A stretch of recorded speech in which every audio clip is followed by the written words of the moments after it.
오늘 함께 나누실 하나님의 말씀은 요한복음 7장 50절로 52절 말씀입니다. 제 성경으로는 신약 성경 157페이지에 있습니다. 함께 읽겠습니다. 그 중에 한 사람 곧 전에 예수께 왔던 니고데모가 그들에게 말하되 우리 율법은 사람의 말을 듣고 그 행한 것을 알기 전에 심판하느냐. 그들이 대답하여 이르되 너도 갈릴리에서 왔느냐. 찾아보라. 갈릴리에서는 선지자가 나지 못하느니라 하였더라. 아멘. 여러분, 오늘 본문 말씀에 보면은 유대인의 지도자 니고데모라는 사람이 나옵니다. 이 니고데모라는 사람이 이 세 가지 정도의 신분과 직책이 있던 사람이었어요. 이 니고데모는 바리새인이었습니다. 그리고 산헤드린 공의회 의원이었고요. 그리고 유대인의 이스라엘의 선생님이었습니다. 여러분, 이 바리새라는 말이 예수님 당시에는 굉장히 좋지 않은 나쁜 바리새인들이 많았지만 이 바리새라는 말은 굉장히 좋은 뜻입니다. 이 히브리어 페루심에서 나온 말인데요. 거룩하게 구별되다라는 뜻이에요. 그런데 이 니고데모는 이 이름 뜻 그대로 거룩하게 구별된 바리새인이었습니다. 굉장히 좋은 바리새인이었어요. 백성들에게도 굉장히 존경받던 바리새인이었습니다. 그리고 니고데모는 산헤드린 공의회 의원이었어요. 이 산헤드린 공의회를 설명을 드리자면은 요즘식으로 풀이를 하자면은 국회와 대법원 이 기능 두 개를 합친 겁니다. 그렇기 때문에 이 산헤드린 공의회 의원은요, 이스라엘 전체에서 단 72명만을 선발해서 산헤드린 공의회 의원이 됩니다. 굉장히 높은 지위였어요. 한마디로 국회의원과 대법관 역할을 겸임하고 있던 굉장히 높은 사람이었습니다. 그리고 이분이 이스라엘의 선생님이었습니다. 요즘 말로 하면 뭐가 될까요? 목사님이 될 수 있고요. 또 신학교 교수님 정도 되는 분이었어요. 평생을 성경을 가르쳤던 분이신데 이분이 또 성품이 좋습니다. 성품이 좋고 굉장히 겸손했습니다. 어느 날 신학교를 나온 것도 아닌 가난한 젊은 랍비 예수님을 찾아가서 이 나이가 지긋이 든 적어도 50에서 60세 이상이 된 니고데모가 30대 초반에 예수님을 찾아와서 가르침을 청합니다. 여러분, 지금의 관점에서 보면 예수님이 하나님이시잖아요. 당연히 하나님 앞에 나와서 가르침을 받아야 된다 이렇게 생각할 수 있었지만 당시만 해도 이 니고데모가 예수님이 하나님이라는 사실을 모르고 있었어요. 단지 하나님께서 보낸 선지자 중에 한 사람이 아닐까. 그 앞에 나아가서 하나님의 말씀을 들어야 되겠다. 바로 이 하나님의 말씀에 대한 갈급한 마음으로 한밤중에 주님을 찾아온 겁니다. 근데 여러분, 요한복음 3장을 보시면은요, 이 예수님께서 니고데모하고 굉장히 많은 대화를 나누세요. 많은 대화를 나누시는데 우리 주님께서 니고데모에게 강조해서 말씀했던 구절이 있습니다. 물과 성령으로 거듭나야 한다는 거예요. 이 영어 성경 표현으로 하면은 You have to be born again, You must born again. 반드시 다시 태어나야 한다. 그런데 아주 놀라운 장면이 이어집니다. 평생을 성경을 가리키며 살았던 이 니고데모가 성경에 대해서 누구보다 잘 알고 있는 이스라엘의 선생님이 하나님 안에서 다시 태어나야 한다라는 이 말의 의미를 전혀 이해하지 못했던 겁니다. 그래서 우리 주님께서 무려 3번이나 이 거듭남에 대해서, 다시 태어남에 대해서 설명하시고 또 설명하시고 반복해서 설명하는 장면이 바로 요한복음 3장의 내용인 것입니다. 여러분, 그날 밤에 니고데모에게 전했던 복음의 핵심이 바로 요한복음 3장 16절 말씀이에요. 우리 요한복음 3장 16절 말씀을 그 의미를 되새기시면서 아주 천천히 함께 읽겠습니다. 시작. 하나님이 세상을 이처럼 사랑하사 독생자를 주셨으니 이는 그를 믿는 자마다 멸망하지 않고 영생을 얻게 하려 하심이라. 아멘. 여러분, 어떤 분들은 신학교 교수쯤 되는 이런 분이 어떻게 이렇게 간결한 진리를 모를 수가 있냐 답답해 하실 수도 있습니다. 근데 여러분, 사실 이것은 놀라운 일이 아닙니다. 뭐 다른 사람 이야기할 것도 없이 저도 니고데모와 같은 문제가 있던 사람입니다. 오래전부터 교회를 다녔는데요, 제가 20살이 될 때까지 예수님이 부활했다는 사실이 믿어지지가 않는 거예요. 너무 놀라운 사실이니까 어떻게 죽은 사람이 살아날 수가 있어. 교회를 다니고 있는데 이것이 마음으로 믿어지지가 않는 겁니다. 여러분, 믿고 싶은데 너무 안 믿어지면 정말 괴롭습니다. 너무 괴로워서 제가 한 번은 제가 다니던 교회 전도 폭발팀을 찾아갔습니다. 제가 아주 간곡하게 부탁을 합니다. 복음을 아주 천천히 내가 좀 이해할 수 있을 때까지, 내가 납득할 수 있을 때까지 전해줄 수 있을까 하고 간곡하게 부탁을 합니다.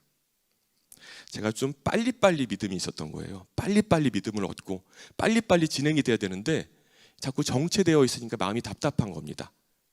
그래서 제가 전도폭발팀 이 형제 자매들 찾아가서 부탁을 했는데 이 전도폭발팀 형제 자매들이 정말 니고데모에게 복음을 전하는 예수님처럼 간절한 마음으로 무려 5번이나 천천히 한 구절 한 구절 설명해 가면서 나중엔 답답하니까 울었어요. 눈물을 흘리면서 저한테 복음을 전하더라고요. 한 영혼이 그렇게 귀한 겁니다. 그 당시 저 때문에 힘들어했던 분들 많았어요. 제 고집 때문에 고생했던 분들 참 미안하고 한편으로 감사합니다. 혹시 저 때문에 기도 많이 하신 분들 유튜브 보고 계시면은요, 한번 찾아오십시오. 꿈의 교회로 찾아오시면 제가 근사하게 저녁 대접하겠습니다. 여러분, 되돌아보니까 하나님께서 저에게 믿음을 좀 늦게 주신 이유가 있더라고요. 어느 날 문득 부활이 믿어졌는데, 제가 부활이 믿어졌을 때 이것이 너무나 엄청난 일이니까 제 마음속에 기쁨이 찾아오는데 동시에 두려움, 하나님을 경외하는 두려움이 찾아오는 겁니다. 하나님이 너무 크신 분이니까, 제가 상상하거나 바라는 것 이상으로 크신 분이니까 제가 감당이 안 되는 겁니다. 그날 밤에, 부활이 믿어지던 그 밤에 제가 잠을 못 잤습니다. 가슴이 두근두근거리고요, 어안이 벙벙하고 이것이 정말이란 말이냐 하면서 너무도 놀랐습니다. 그런데 너무도 놀라는데 하나님이 크신 분이니까 또 두렵기도 하는 거예요. 그리고 뼈저리게 알게 됐습니다. 한 영혼이 변화되고 한 영혼이 세워지는 것이 얼마나 귀한 일인지, 그 고생을 하다 보니까 제 마음과 몸에 새겨진 거예요. 하나님께서 목사 만들려고 조금 늦게 믿음을 주신 겁니다. 여러분 중에도 하나님의 말씀이 믿어지지 않는 분이 계시다면은 믿음을 일으키시는 성령님께 간절하게 간구하시되, 하나님 안에 있으면 하나님께서 반드시 그때가 오게 하신다는 것을 믿음으로 인내하시며 승리하시기를 주의 이름으로 축복합니다. 여러분, 요한복음 3장에서 믿음이 연약하고 아직 자라지 않았던 니고데모, 그 이후에 어떻게 됐을까 궁금하시죠? 주님이 3번이나 간절하게 복음을 전하고 간절하게 그를 위해서 기도했던 니고데모, 처음에는 작은 믿음이었습니다. 하지만 주님이 선포하신 복음이 그 사람을 자라게 만들었습니다. 오늘 본문 말씀이 요한복음 7장에 이 니고데모가 다시 등장합니다. 그런데 우리 니고데모가 달라졌어요. 사람들의 눈을 피해서 한밤중에 예수님을 찾아왔던 니고데모입니다. 그런데 이제는 사내들인 공의의 그 앞에서 아침에 당당하게 주님을 고백합니다. 그리고 주님을 목숨을 걸고 변호합니다. 이것이 무엇을 의미합니까? 그 믿음이 자라서 주님의 제자가 된 것입니다. 처음에는 작은 믿음이었는데 그 믿음이 성숙하게 자라난 겁니다. 여기서 끝나는 것이 아니에요. 요한복음 19장 39절에 보시면은 예수님께서 십자가에 달려 숨을 거두었을 때 예수님을 따라다녔던 제자들 어디 갔습니까?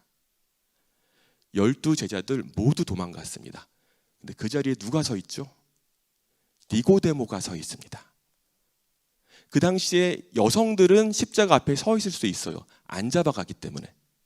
하지만 니고데모 같은 사람이 서 있으면 잡혀갈 수도 있는 상황이었습니다. 하지만 니고데모가 그 자리에 예수님의 장례를 치르기 위해 섭니다. 그리고 100리트라쯤 되는 모량과 침향 섞은 것을 가지고 와서 이 장례를 준비합니다. 100리트라 정도 되면 32.7kg이에요. 이 쌀 반가마니가 조금 안 되는 정도의 크기인데 이 나이든 니고데모가 이 반가마니 정도 되는 그 무게를 들고 갈보리 언덕에 올라온 겁니다. 이 향료는 어쩌면 니고데모에게는 십자가였는지도 몰라요. 니고데모가 바로 예수님의 장례를 위해 갈보리 언덕에 올라온 겁니다. 그런데 여러분 100리트라 정도 되는 향료면은요 굉장히 이 향료의 양에 따라서 장례의 이 수준이 달라집니다. 이 부자면 부자일수록 신분이 높으면 높을수록 많은 양의 향료를 몸에 바르게 되는데요 100리트라면 왕의 장례입니다. 니고데모에게 예수님은 아직 부활하시기 전인데도 이미 왕이셨던 거예요.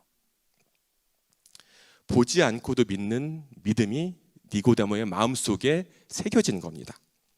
여러분 니고데모가 십자가 앞에 나간 때가 성금요일 오후 3시쯤이었어요. 6시 전에 장례를 마쳐야 합니다. 안식일이 6시에 시작하기 때문에 3시간 만에 굉장히 긴박한 순간이었는데 그때 바로 니고데모가 결단하고 십자가 앞에 선 겁니다. 주님 안에서 다시 태어난 것이 무엇인지 부활이 무엇인지 아무것도 모르던 니고데모가 그 누구보다도 그 12제자를 넘어서는 확실하고 강한 믿음으로 십자가 아래 선 겁니다. 여러분 작은 믿음, 연약한 믿음을 가진 한 영혼이 이렇게 자란 겁니다. 바로 그 한 영혼을 귀하게 여기시길 바랍니다. 비록 지금은 작아 보이고 답답해 보일지 몰라도 주님이 그 사람의 믿음을 니고데모 같이 키울 수 있다는 것을 믿음으로 다른 사람들을 참아주고 인내할 수 있는 저와 여러분 되시기를 주님의 이름으로 축복합니다. 마무리 기도하기 전에 잠시 영접 기도하겠습니다. 이미 믿음이 있으신 분들은 하나님께서 우리에게 주신 구원을 감사하는 마음으로 함께 기도해 주시면서 성령의 충만함을 구하시고요. 이 자리에서나 혹은 미디어로 예배하는 분들 중에 아직 예수님이 영접하지 않은 분들 계시다면 저의 기도를 따라하시기 바랍니다. 주 예수님, 주께서 십자가의 죽으심으로 내가 갚아야 할 죄의 모든 것을 갚아주시니 감사합니다.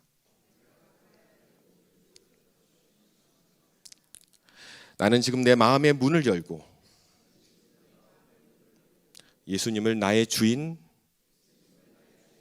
나의 하나님으로 모셔드립니다. 나의 죄를 용서하시고 영원한 생명을 주심에 감사드립니다.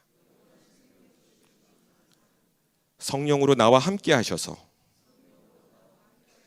나를 이끌어 주옵소서.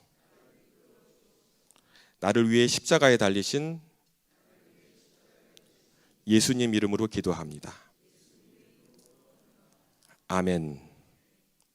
우리를 사랑하시는 하나님, 예수 그리스도를 나의 하나님으로 고백하는 우리에게 영원한 생명을 주셔서 감사드립니다. 영원한 생명을 가진 우리가 때로는 연약하여 믿음이 흔들릴 때도 있고 복음을 듣고 신앙을 고백했지만 여전히 주님이 주신 생명과 부활이 온전히 믿어지지 않을 때도 있습니다. 우리에게 믿음을 일으키시는 성령의 역사하심으로 주님의 죽으심과 부활하심이 나를 위한 온전한 사랑임을 믿게 하여 주옵소서. 또한 그 믿음이 주님을 경외하는 행복한 감정으로 우리와 우리 자녀들의 마음에 새겨지게 하옵소서. 우리를 끝까지 사랑하시는 예수님 이름으로 기도합니다. 아멘. 하늘에 계신 우리 아버지여, 이름이 거룩히 여김을 받으시오며 나라가 임하시오며 뜻이 하늘에서 이루어진 것 같이 땅에서도 이루어지이다. 오늘 우리에게 일용할 양식을 주시옵고 우리가 우리에게 죄 지은 자를 사하여 준 것 같이 우리 죄를 사하여 주시옵고 우리를 시험에 들게 하지 마시옵고 다만 악에서 구하시옵소서. 나라와 권세와 영광이 아버지께 영원히 있사옵나이다. 아멘. 여러분, 이제 고난주간 새벽 예배도 세종 목요일과 성금요일, 토요일 3일만 남아 있습니다. 이 사순절 마지막 3일 동안 우리가 간절히 기도했던 그 각자의 기도들을 이 시간 응답되도록 기도하시고, 몸과 마음이 아픈 사람들이 계시다면은 치유를 위하여 기도하시기 바랍니다. 또한 나라와 민족을 위하여, 그리고 교회를 위하여 주여 한번 부르짖고 기도하시겠습니다. 주여!